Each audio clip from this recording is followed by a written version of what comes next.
So you do believe we should open the border? Yeah. What do you think of all these MAGA Republicans that are saying, close the border? No, I don't agree with the MAGA position on just about anything. And it doesn't scare you if we open the border, maybe some illegal people could come in that maybe they're traffickers? I don't buy that. Immigrants flowing into the United States is a net benefit for the economy. All right, because we have Juan here who he needs a home. Yeah. So all we're asking for, sir, is like if you could house him for a minimum of 3 months. No, I'm not going to house anybody. I don't. Wait. No, he's a good guy and he's a hard worker. I swear. Don't doubt it. I have a very small place. No, I live alone and But sir, here's my question: if we're going to open the border and you're not willing to provide, yeah, he said yeah. No. He said what? Oh No. It's opposite day, so it means yes. See or no? Anyway, I'll say good evening. No, Sir, can we at least agree that you don't actually believe in an open border? Not in that sense, no. Talk is cheap, right? And how can you say yes to open borders and say no to housing illegal immigrants? It's not like we can just have houses pop up wherever we want them, right? And of course, we have to think about the cost of taking care of these people. It's not like they don't understand the basic concept of migration. Now, you can say that they haven't felt the brunt of it where they are. But sanctuary cities who are now running low on funding, they understand the pain of housing thousands of illegal immigrants. There's also the threat of crime, as most of these individuals are not going through the proper vetting process, which brings me to former President Bill Clinton. Kamala needs all the help that she can get at this point. Now, unfortunately, she ain't getting much. And guys, before we get started, thanks so much for being here. Thanks for smashing the like button and subscribing to the channel. Let's get going.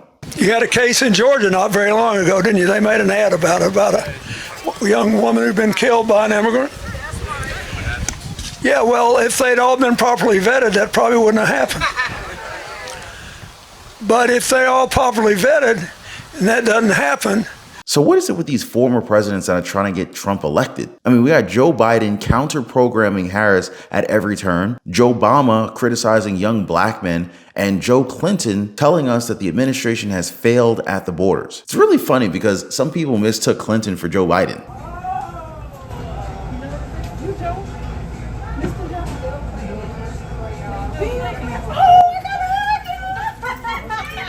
Now, that's got to be embarrassing for him because most people only recognize Hillary nowadays. And yes, instead of adding more focus to Kamala Harris's campaign, Bill is only adding to the confusion, especially when they keep trying to blame the border crisis on Donald Trump, even though he said himself that Laken Riley would still be alive if illegal immigrants were properly vetted at our borders. As distasteful as it is, guys, Clinton does have a point. However, he's making a better case for Trump, not Harris, because the border policies can now be traced to the Biden-Harris administration. In fact, the same administration that allowed all of this to happen. The Director of Immigration and Customs Enforcement confirms that more than 13,000 illegal immigrants convicted of murder have been caught at the border and then released into the United States. Now, you would think that Kamala Harris would be worried. But that's not the case. She guested on Roland Martin's show to talk about the Black MAGA movement and why illegal immigrants should be given a straight path to citizenship. When we talk about immigration, it has been African Americans, it's been for some quarters extremely contentious. And I've said, wait a minute, there are people who are coming from African nations, who are coming from Haiti, who are coming from Bermuda, who are coming from different countries. And you have these battles happening in Chicago and New York. What do you say to African Americans specifically about immigration and how you're going to deal with that? Because there was a reason folks were being sent to various cities to create the tension. But it's talked about. It's there. It is a real concern. So what do you say to African Americans specifically who say, shut it all down, folks can't come in, close the border, who sound in many ways like MAGA folks? So first of all, I have prosecuted transnational criminal organizations for the trafficking of guns, drugs, and human beings. I have had a career, including now, of prioritizing that we must have a secure border.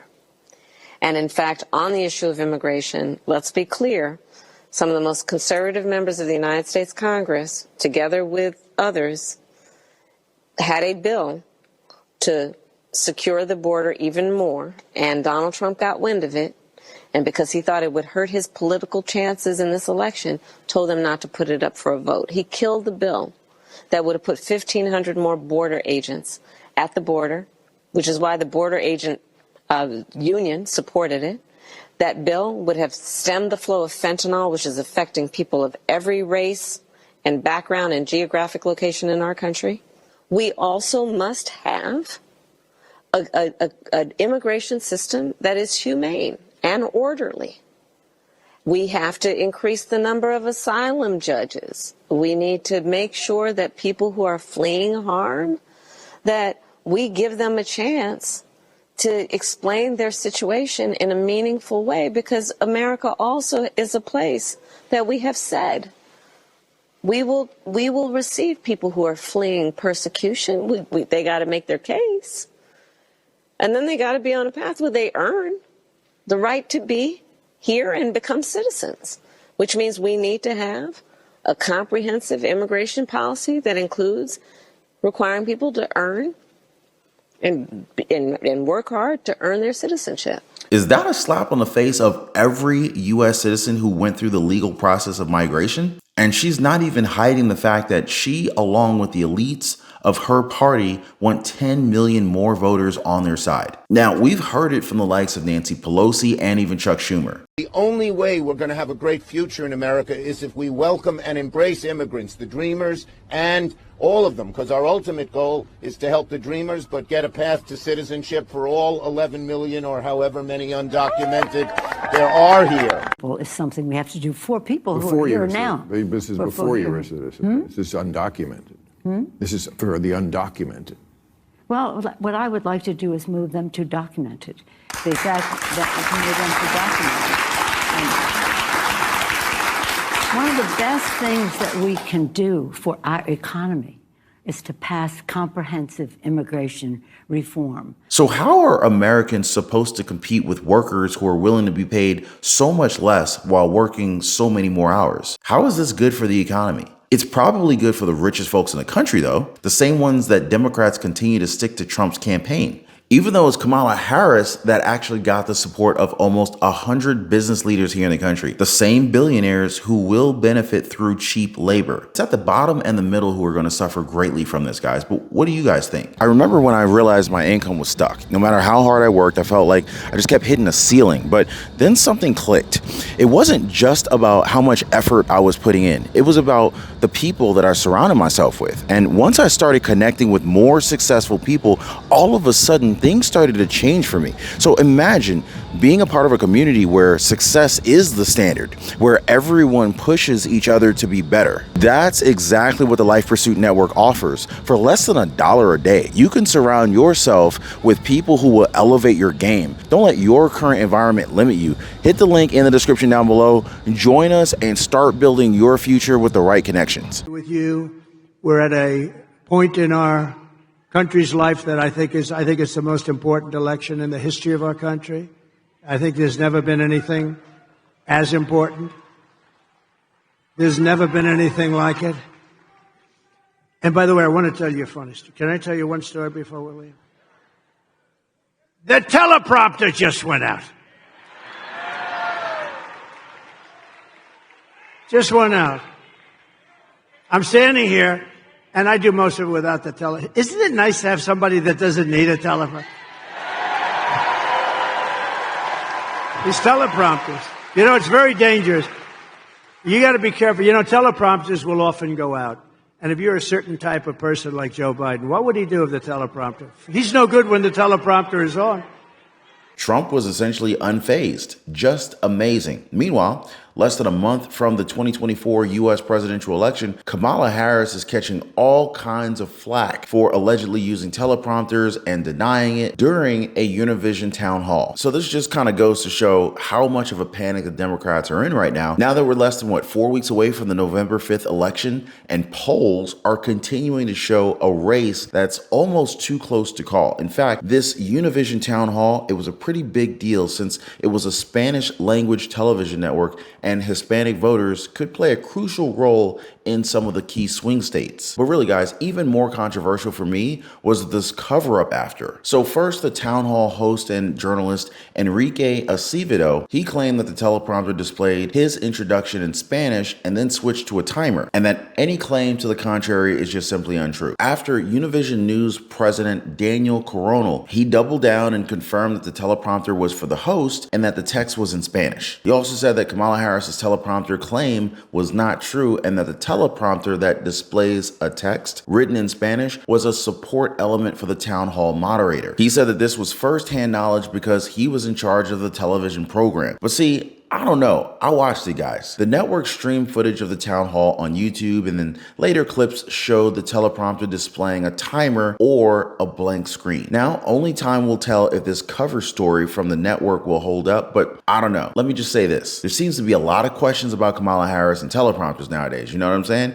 Now, it's just a little too curious to me. Now, apart from the 32 days freeze up moment, conservative commentators are also previously alleging that the vice president used a teleprompter during a live stream forum with Oprah Winfrey. But a Winfrey spokesperson said that while Oprah Winfrey used a teleprompter, Kamala Harris did not. Now, again, the mainstream media is covering up for the Democratic presidential nominee. I'm just saying. But let me know if you guys are noticing the same thing that I'm seeing here, guys. Just drop a quick yes in the comment section down below. Hit the like button and also show your support for the work that we do here. And hey, if you guys want to keep receiving the updates like this one, make sure to subscribe to the channel and tap that notification bell. All right. Also, if you want to take it a step further, if you want to join us over in our Patreon community to get early access to videos, no commercials, or even if you want to buy me a coffee, that's cool too. There are links I've left for you guys down below. All right, if you guys are all set, let's go ahead and continue with the video. Now, another very controversial moment from that Univision town hall, Vice President Kamala Harris finally confronting the question of her becoming the Democratic presidential nominee without actually going through the primary elections. And guys,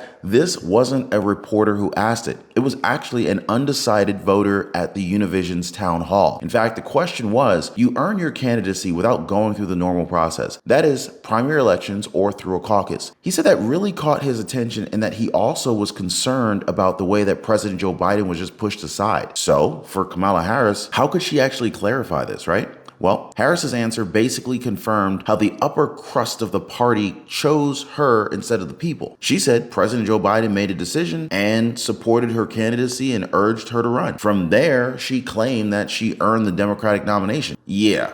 Definitely some weak sauce, but it didn't stop there, guys. Now, again, she pointed to Donald Trump as the actual anti-democratic threat, saying how he would terminate the Constitution of the United States. Completely unfounded, I know. She mentioned the Fourth Amendment against unreasonable search and seizure by a government on you, the Fifth Amendment, the Sixth Amendment, but curiously enough, the Democrat did not mention the First Amendment, which guarantees freedom of speech, or even the Second Amendment, codifying citizens' rights to bear arms. Was that an oversight, or was this an intentional lack of mentioning? Remember how they say Kamala Harris is going to be taking away our guns, and how they've been using lawfare to step on Donald Trump's right to freedom of speech? I'm just saying, it's kind of interesting how these two amendments are the ones that Kamala Harris fails to mention, isn't it? Maybe she's the one that's planning to delete the Constitution of the United States. But hey, yeah, this was just one of the highlights, or rather lowlights, of the event that was sponsored by the Spanish language network Univision. So the 1-hour program was recorded on the University of Nevada, Las Vegas campus and featured questions from Hispanics who said that they're undecided. They're still undecided about their next choice next month. In fact, the network flew in at least 2 voters from Florida and Wisconsin for the event. It was some very interesting stuff, actually. Voters asked their questions in Spanish and English, with moderator Enrique Acevedo providing Kamala Harris a translation when needed while she answered in English. So, in the first question of the night, a voter from Tampa, Florida, asked Kamala Harris about rumors that the Biden-Harris administration did not do enough to respond to Hurricanes Helene and Milton, especially since former President Donald Trump called Joe Biden's response to the storms the worst hurricane response since Katrina. Kamala Harris's response was an attack, and it basically was an attack on Donald Trump and her critics, saying that anybody who's calling her out was essentially playing political games and that any claims criticizing their hurricane response were just not accurate. To me, this was an underhanded attack at Ron DeSantis, governor of Florida. Then she tried moving the attention to corporations and companies that during crisis and emergencies jack up prices. Apparently, she doesn't understand basic economics and supply and demand, not to mention supply chain disruptions. This is clearly over her head. But yeah, if you guys are watching, you would see the audience was not impressed. Also on immigration, Kamala Harris wouldn't say how she would be different from Biden. Voters pressed Kamala Harris for specifics on her plans for immigration and how her policies would actually differ from President Joe Biden's. Instead of answering, she just kind of talked about her recent trip to visit the border in Arizona and her law enforcement career as a prosecutor and California Attorney General. She said she will not put her record up against anyone in terms of the work that I've always done, and it will always be to ensure that we have a secure border. That seems like the boldest lie to everyone's faces that I've ever heard, but I think she's completely lost it at this point. I mean, a lot of critics would argue that when it comes to Kamala Harris's track record on immigration, there is no track record, but mayhem and damage. You know what I mean? Just look at what's happened. Then she tried pinning the blame on Donald Trump yet again for supposedly leading Republican opposition to a bipartisan border security deal that was endorsed by the National Border Patrol Council back in February. She says that the bill would have sent 1,500 additional Border Patrol agents to the border